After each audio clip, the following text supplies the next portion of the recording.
Hujambo mpenzi mtazamaji, natumai kwamba siku yako imekwendea vema na basi usiku wako upo shwari. Naitwa Davis Mberia na siku zote wanavyosema kwamba basi mwogo upandwa sirini na unapofika sokoni basi waniko paruanja.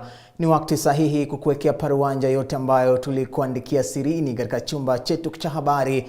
Naitwa Davis Mberia na pia unaweza tufuatizia katika mitandao yetu ya kijamii @Mwanzo TV @Davis Mberia. Tupia maoni yako kuhusiana na taarifa zetu nami nitakuwa nayasoma katika taarifa hizi za hii leo usiku. Tukianza moja kwa moja tuanzie nchini Kenya, kwani mwili wa aliyekuwa waziri wa elimu nchini Kenya Professa magoha hii leo umeweza kuzuru maeneo alikosoma na pia alikowahi fanya kazi. Waliokuwa karibu na magoha wamemtaja kama mtu aliyependa kuwa na ubora kazini na kuzingatia umakini.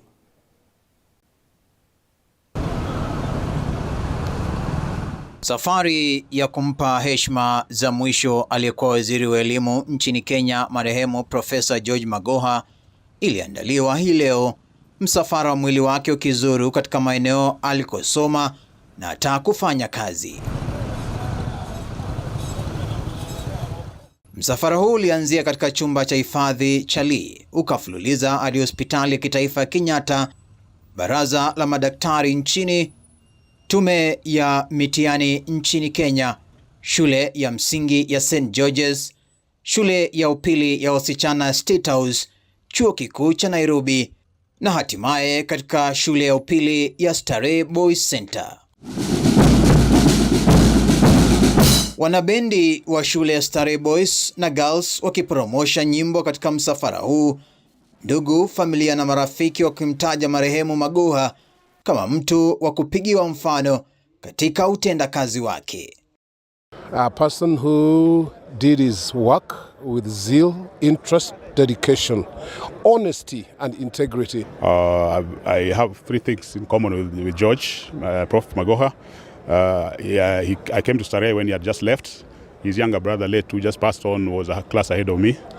I first met George. We have three things in common: Starehe and Nigeria, because I met him in Nigeria in 1984 when I went to work there with Africa, where I was for 21 years. We also married to Nigerians. He was married to a Nigerian. I'm also married to a Nigerian. Mchango wake haukuwa tu katika elimu ya nchini, bali pia katika maendeleo ya shule ya upili ya Starehe Boys alikosoma. I remember when the director of this school died, you can see there is a building which is called the Decacon. It was classrooms, then it became a library, and then later on it's a chapel now. When the founder director, of which he actually has a lot of respect for, when he died in 2005, Magoha was here for 1 week organizing and supervising the tomb. There's a tomb inside there where the director is. So I interacted with him very, very much. We talked every other 3-4 weeks, and he was so simple. He just used to tell me, Paul, drop professor, drop doctor, just call me George. We're very proud of what he has done for this country. He's one of the few Starehers who have done very well, exemplary, and I'm sure the late Griffin, director of Starehe, will be happy wherever he is.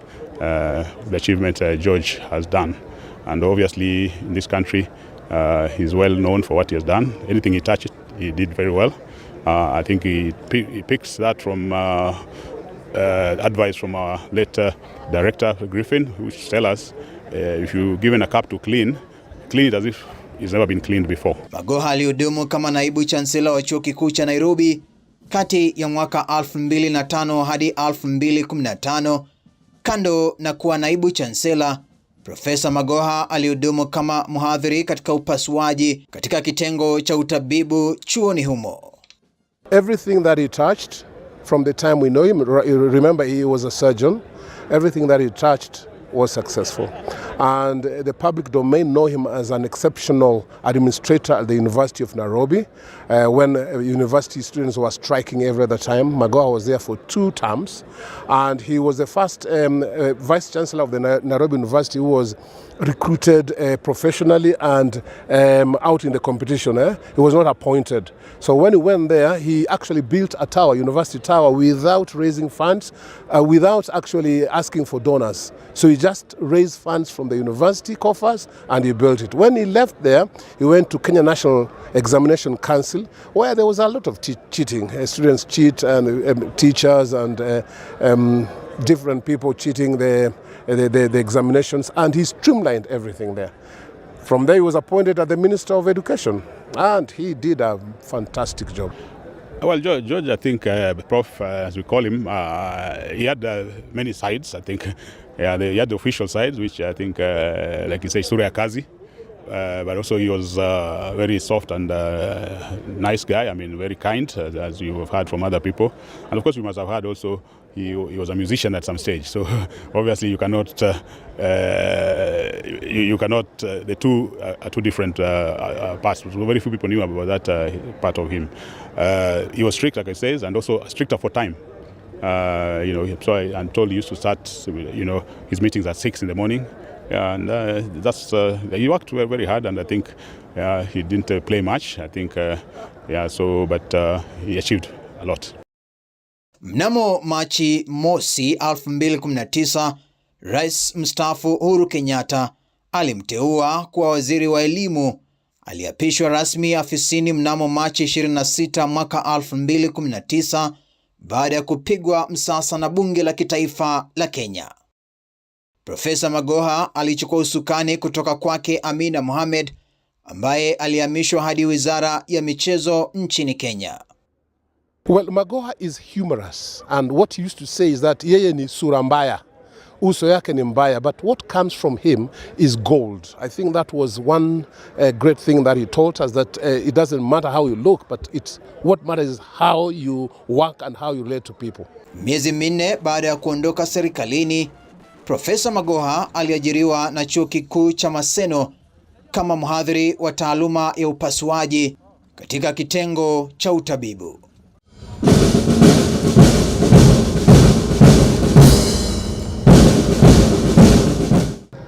Baada ya msafara ambao umechukua siku nzima, basi ikawa safari ya mwisho ya aliyekuwa waziri wa elimu George Magoha, ambaye misa ya wafu inatarajiwa kuandaliwa hapo kesho kabla tu ya mazishi yake rasmi kuandaliwa katika kaunti ya Siaya. Nikiripotia runinga ya Mwanzo toka katika shule ya upili ya Starehe Boys Center, naitwa Davis Mberia. Tukisalia nchini Kenya ni kwamba wakwe za aliyekuwa waziri wa elimu nchini Kenya marehemu Profesa George Magoha wameufanyia mwili wa marehemu tambiko hii leo, kabla, wakati na hata baada ya msafara ulioanzia katika hifadhi ya maiti ya Lee na kutamatikia katika shule ya upili ya Starehe Boys Center jijini Nairobi alikosoma marehemu Profesa George Magoha. Kulingana nao, tambiko hili linafanywa tu kwa ajili tu ya kuzuia mizimu kuandama walio hai.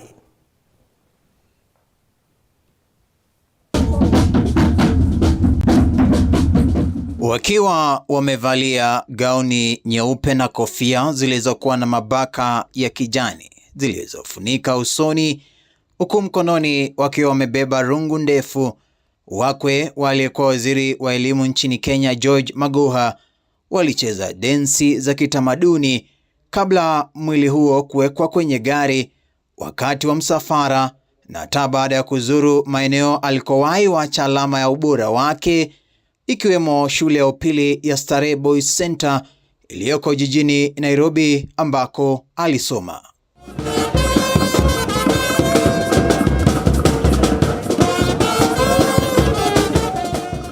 Tamaduni hii inadaiwa kufanyiwa wafu nchini Nigeria ili waondoe kinyongo chochote ambacho marehemu alikuwa nacho dhidi ya watu walio hai, haswa familia yake.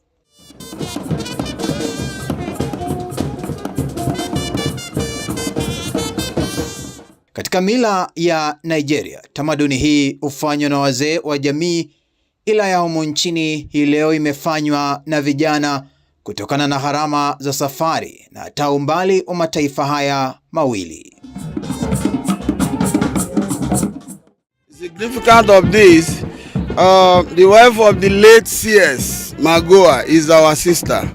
We are just showing our solidarity, you know, to the burial procession, you know, and just to honor her and to let her know that we are in this together. That is why we are here. Secondly, you know, it's quite a while. You know, I'm also married to a Kenyan, and we want to use this avenue, you know, to let Kenya knows that we are part of them. You understand? I believe this kind of a thing have never happened in the history of Nigerians residing here. So this is an avenue to showcase our culture.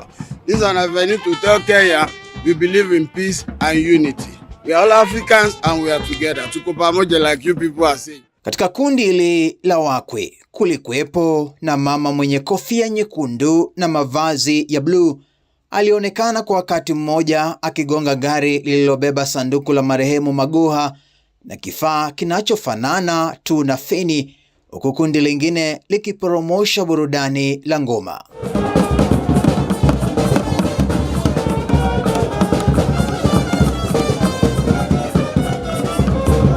Mkewe Barbara nchini Nigeria, akiwa mwanafunzi wa taaluma ya udaktari katika chuo kikuu cha Lagos.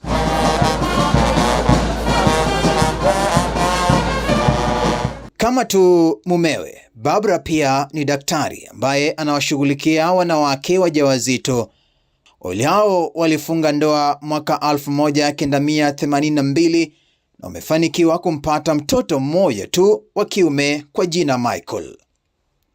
Kama tu wanawake wengi kutoka magharibi mwa bara Afrika, mkewe marehemu Magoha, Barbara, ni mpenda mitindo.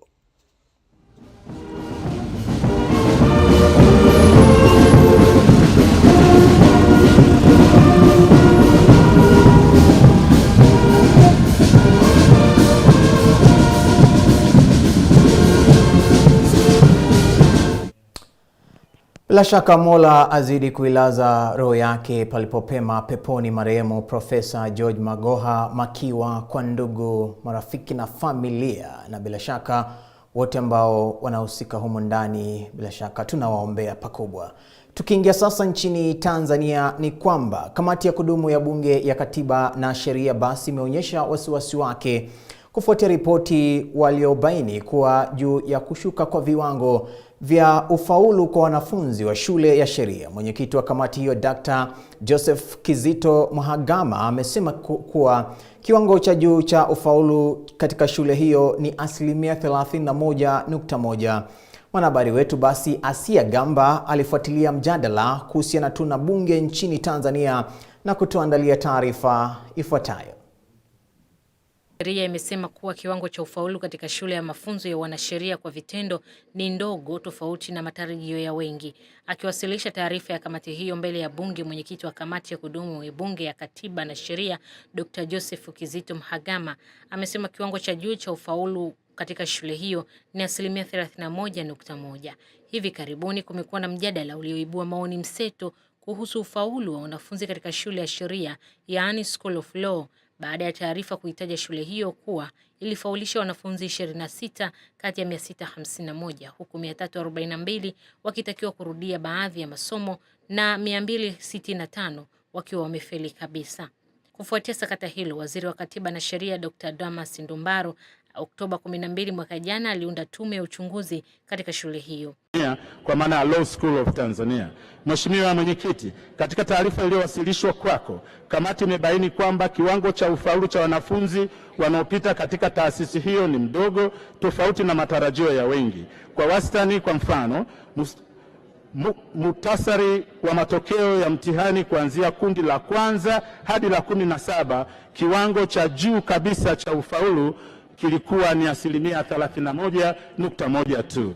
Mheshimiwa Mwenyekiti, jambo hili limekuwa na mjadala mkubwa katika siku hizi za karibuni, ambapo serikali imeunda vikosi kazi mbalimbali na ripoti zao kuonesha kwamba kuna changamoto mbalimbali, na moja ya changamoto hizo ni utofauti wa ufundishaji na uelewa wa sheria katika vyuo vyetu kwa ngazi ya shahada ya kwanza.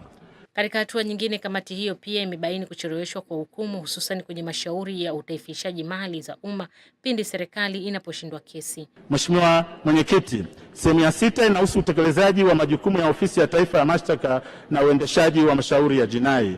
Mheshimiwa Mwenyekiti, kwa upande wa uendeshaji wa mashauri ya jinai, taarifa iliyowasilishwa na Wizara kuhusu utekelezaji wa bajeti kufikia Disemba 2022 imebainisha mafanikio mbalimbali kuhusu swala la uendeshaji wa mashauri ya jinai katika mahakama. Pamoja na mafanikio hayo, kamati imebaini kuwepo kwa changamoto mbalimbali ikiwemo kuchelewesha kwa utekelezaji wa hukumu mbalimbali za mahakama hususan katika mashauri ambayo yanahusisha utaifishaji wa mali za watuhumiwa pale ambapo serikali imeshindwa kesi. Baada ya uwasilishwaji wa taarifa hiyo, baadhi ya wabunge wakapata nafasi ya kuchangia. Mheshimiwa Mwenyekiti, kamati imetuambia hapa kwamba ofisi hii imefanya kazi kwa mafanikio. Mheshimiwa Mwenyekiti, kuna ukweli pengine kwamba imefanya kazi kwa mafanikio, lakini vile vile wameonyesha kwamba bado kuna matatizo hasa ya ucheleweshaji wa utekelezaji wa hukumu. Mheshimiwa Mwenyekiti, swala hili ni swala ambalo lina impact kwenye kutenda haki, lakini lina impact kwenye kuvutia uwekezaji wa ndani na nje, kwa sababu sisi tunaangaliwa na mataifa mengi pamoja na tunaangaliwa na wawekezaji kwamba ni nchi ambayo inathamini sheria zake. Sasa hukumu inapotoka na inapokuwa DPP ameshindwa kesi, ni swala la governance kwamba hukumu hiyo itatekelezwa. Lakini Mheshimiwa Mwenyekiti, niende mbali zaidi, hatuwezi kufumbia macho swala kwamba ofisi hii ya DPP imekuwa na sintofahamu nyingi kubwa katika utekelezaji wa majukumu yake, na jambo hili limeongewa na Mheshimiwa Rais mwenyewe, na amekwenda mbali zaidi akaunda tume ya jinai ili iweze kwenda kuangalia haki jinai. Asia Gamba, Mwanzo TV. Tukirudi sasa nchini Kenya, ni kwamba jopo lililokuwa linamchunguza jaji wa mahakama kuu Said Chitembwe limependekeza kusimamishwa kazi, kwani alipatikana na hatia ya kukiuka sheria katika mashtaka yaliyokuwa yanamkumba huyo. Basi hayo yalikuwa pendekezo hilo liliweza kutolewa na jopo hilo ambalo lilikuwa linamchunguza jaji Chitembwe kutokana tu na matumizi mabaya ya afisi na kuweza kuhusika katika ufisadi. Jaji wa mahakama kuu nchini Kenya Said Chitembwe sasa ana siku 10 kuwasilisha pingamizi lake dhidi ya kusimamishwa kazi. Hii inajiri baada ya jopo lililokuwa linamchunguza jaji Chitembwe kupendekeza asimamishwe kazi, kwani alipatikana na hatia kukiuka sheria ya mashtaka yanayomwandama. Katiba inaruhusu jaji ambaye amependekezwa kuondolewa kupinga maamuzi hayo ya jopo la mahakama ya upeo, na iwapo atakosa basi Rais atatekeleza pendekezo la jopo la uchunguzi kwa kumwondoa ama kuliondoa jina lake katika orodha ya majaji nchini.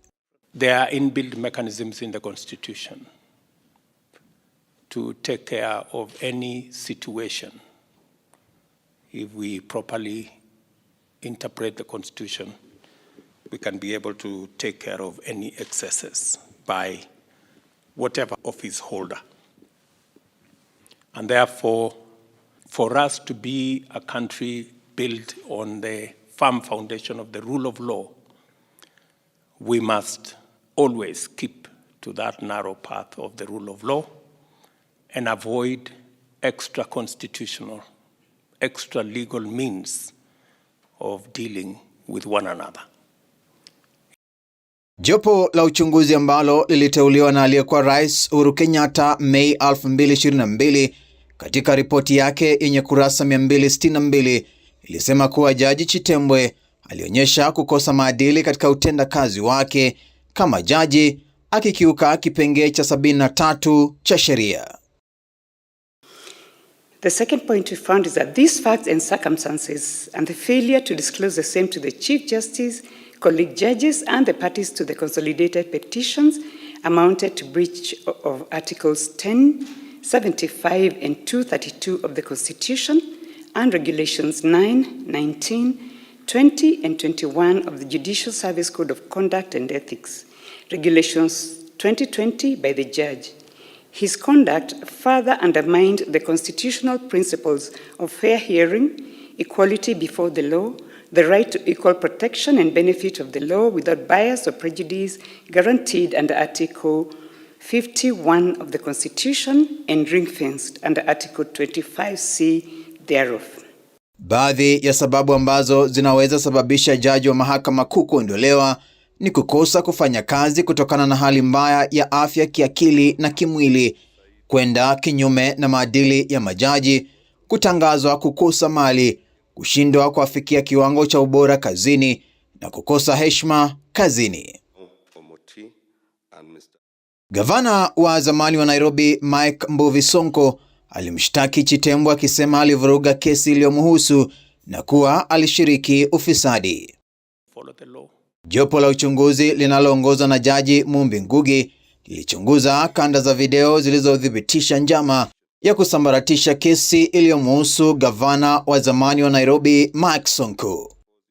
On allegation 1 and 6 in their list of allegations, the tribunal finds that the judge knew Honorable Sonko, had a relationship with him through marriage, and had ongoing dealings with him over the sale of title number Kwale Galu Kinondo 779 during the pendency of the consolidated petitions, which facts presented reasonable circumstances for the judge to disclose the same to the Honorable Chief Justice, colleague judges on the bench, and parties in the consolidated petitions, and to recuse himself from sitting on the consolidated petitions.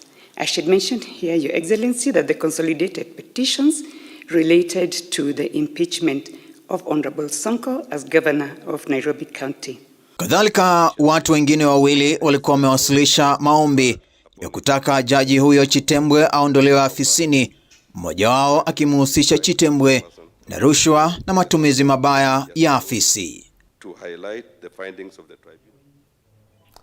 Tukisalia nchini Kenya ni kwamba watu watatu wakiwemo mwalimu wa shule ya msingi wameweza kufikishwa katika mahakama ya Thika nchini Kenya kwa tuhuma za kuwanajisi wasichana walio kati ya umri wa miaka 8 na 13. Na bila shaka Dennis Nyogoto Ongeri, mwalimu katika shule ya Green Goshene, Joseph Angatia Mapuho na Stephen Manoti Abwoge walikana mashtaka dhidi yao mbele ya hakimu Stella Atambo katika mahakama ya Thika. Nyagoto anadaiwa kumnajisi msichana huyo mwenye umri wa miaka 13 mjini Thika kati ya Julai mosi 2022 na Februari 2, 2023. Mapuho naye anadaiwa kumnajisi msichana mwenye umri wa miaka 8 eneo la Gwakairo Januari 25, 2023, ku Obwoge naye akidaiwa kumnajisi msichana mwenye umri wa miaka 13 Januari 30, 2023 eneo la Muthara. Watatu hao basi watazuiliwa korokoroni kwa siku 14 zaidi, huku hakimu Stella Tambo akitarajiwa kutoa hukumu yake Februari 20 mwaka huu. Na hiyo report pia ikuwe na victim impact statement. Mr. Dennis, umeelewa pia? Tarehe 20 mwezi huu wa Februari ishwa hapa kotini, court number 2, ili koti iangalie report ya probation officer kabla ya bond ama cash bail.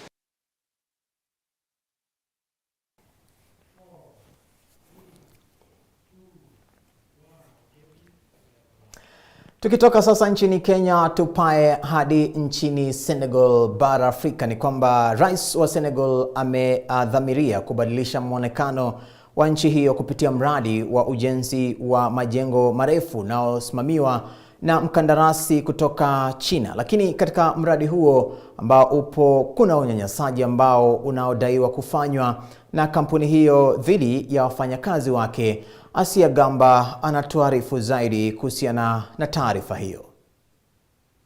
Madio, takriban kilomita 40 kutoka Dakar, ujenzi wa minara unaendelea kujengwa katika jiji hilo. Katikati ya mashamba na mifugo ya ng'ombe, majengo yanajitokeza, viwanja vya michezo, vitalu na gorofa na ofisi za serikali. Mradi huu umeanzishwa na Rais wa Senegal, Macky Sall, ambaye anatarajia kupunguza msongamano wa mji mkuu na kuifanya nchi kuwa ya kisasa. Wafanyakazi kutoka kote Afrika Magharibi wanafanikisha mradi huo. Kutoka Guinea, Sierra Leone hadi Nigeria, vibarua wamemiminika mjini kutafuta kazi. Hatuna nafasi ya kazi katika nchi yetu. Sio rahisi katika nchi yetu. Ndio maana tuko hapa kutafuta njia yetu, kutafuta maisha yetu nchini Senegal. Lakini walipofika kwenye eneo hili la ujenzi, wafanyakazi walikabiliwa na hali ngumu sana ya kufanya kazi. Mara nyingi hujikuta wakifanya kazi siku 7 kwa wiki, wakati mwingine hadi saa 13 kwa siku ili kupata kidogo kama euro chache. Hapa hakuna masharti, maana ukijeruhiwa hawakutunzi. Wanakuambia usije kazini, huna pesa. Hata kuweka alama kwa siku husika ambayo haupo mahali pa kazi. Hapa kazi ni ngumu sana kwetu. Pesa wanazolipa ni kidogo sana. Karibu na eneo hili la ujenzi, wafanyakazi walikuwa wakiishi katika kambi za muda zilizojengwa na mwajiri wao, kampuni ya ujenzi ya China. Lakini nyingi za makazi hayo ya muda yalibomolewa mnamo Novemba. Wafanyakazi hao wa Guinea ambao walikuwa wakiishi katika kambi za kampuni wanadai kuwa gharama ya kuwatunza ilipandishwa kutoka kwenye mishahara yao. Tuko hapa hatulipi chochote, lakini umeme upo, maji yapo, hayo yote wanayotoa kwenye mishahara yetu bila wafanyakazi kujua. Bila mtu kujua kama itolewa nje ya mishahara yetu. Tangu makao yake ya kuishi kuharibiwa, raia huyu wa Sierra Leone amekuwa akitembea saa 3 kwa siku kufika na kutoka kazini. Mahali pekee anapoweza kumudu kukodisha ni chumba hiki kidogo ambacho anashiriki na marafiki wawili katika jengo ambalo halijakamilika. Lakini ndiyo njia pekee anayoweza kumudu kuendelea kusaidia familia yake nyumbani. For the month is 90,000 euros. 90,000 and I'm going to pay. Wanilipa 3,500 kwa siku, na hizo 3,500 kwa mwezi ni 90,000. Na hiyo 90,000 nitalipa kodi ya nyumba, nitakula, nitalipa bili ya taa, vifaa vya maji, nitatuma pesa kila mwezi. Na pesa nitakazohifadhi ambazo ni 40,000 ninazituma kwa ajili ya familia yangu ili iendelezwe. Baada ya miezi kadhaa kufanya kazi katika Diamadio, mfanyakazi huyu kutoka Sierra Leone anaelezea unyanyasaji anaodai kuwa aliuvumilia. So like every day the Chinese people think like just started working every day. Nimewafanyia kazi kwa muda wa miezi 10. Kwa hivyo kila siku wa China wakianza kufanya kazi, kila siku wanapiga kelele, wakupige, wanakunyanyasa. Msanifu wa ujenzi wa mradi huu anasema kwamba kila kitu kinafanywa kwa kufuata sheria kali na kwamba hakuna kesi za unyanyasaji zilizoripotiwa kwake. Madantal anakumbuka kifo kimoja kutokana na ajali kwenye tovuti ambapo anadai kwamba msaada wote muhimu ulitolewa kwa familia. Anaamini kuwa mazingira ya kazi wanayokabiliana nayo wafanyakazi wa hamaji si mahususi kwa Senegal. C'est une problématique globale. Ni tatizo la kimataifa ambalo ni lazima tutafute masuluhisho yake endelevu.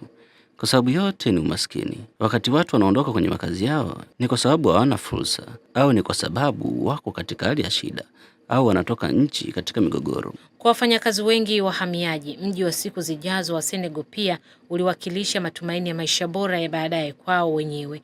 Kwa wengine, angalau kwenye tovuti hizi za ujenzi, tumaini hilo sasa limegeuka kuwa tamaa.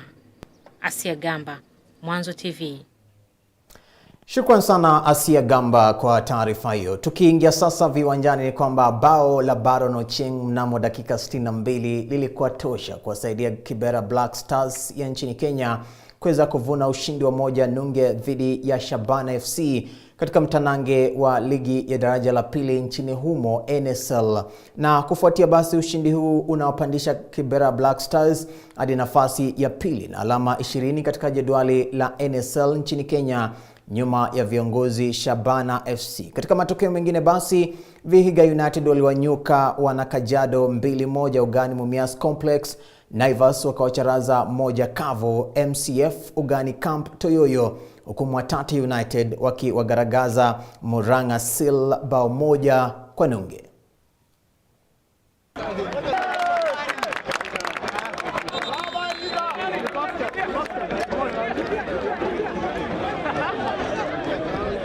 Everybody was looking upon this win.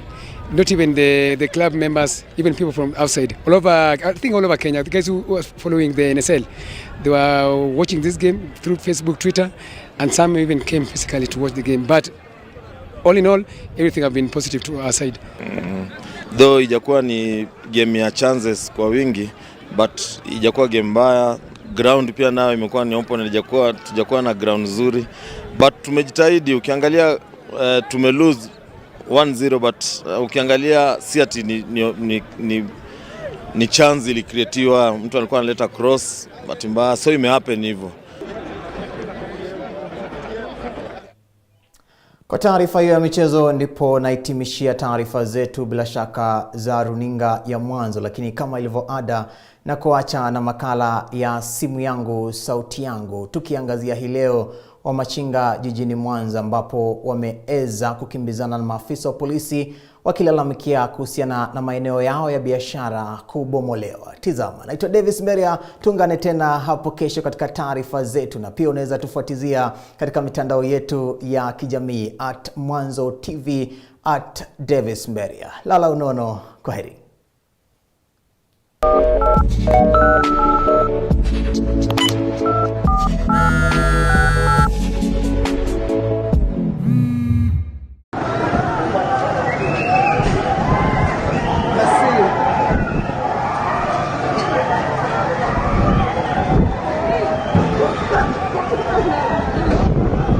Sawa, wanataka kupigwa kwa.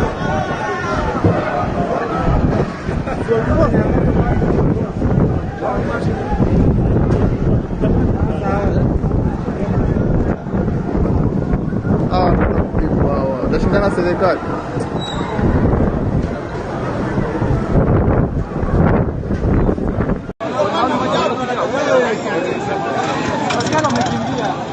Askari wamekimbia.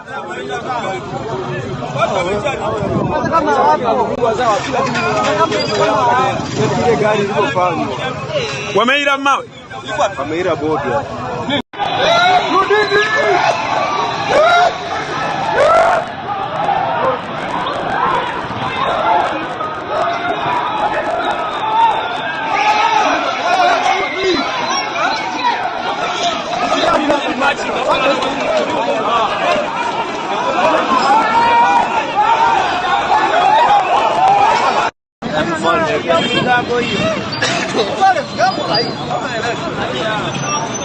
Wale ni raia. Hapo watoto wakoma hao wanapiga mali. Hao ndio wanaopiga mali. Watoto wakoma. Hao madogo naona wanasogea karibu hao. Wanacheza na duka. Hayo madogo ya chokora haya. Yanacheza na duka. Ambaye hajafunga anapitiwa.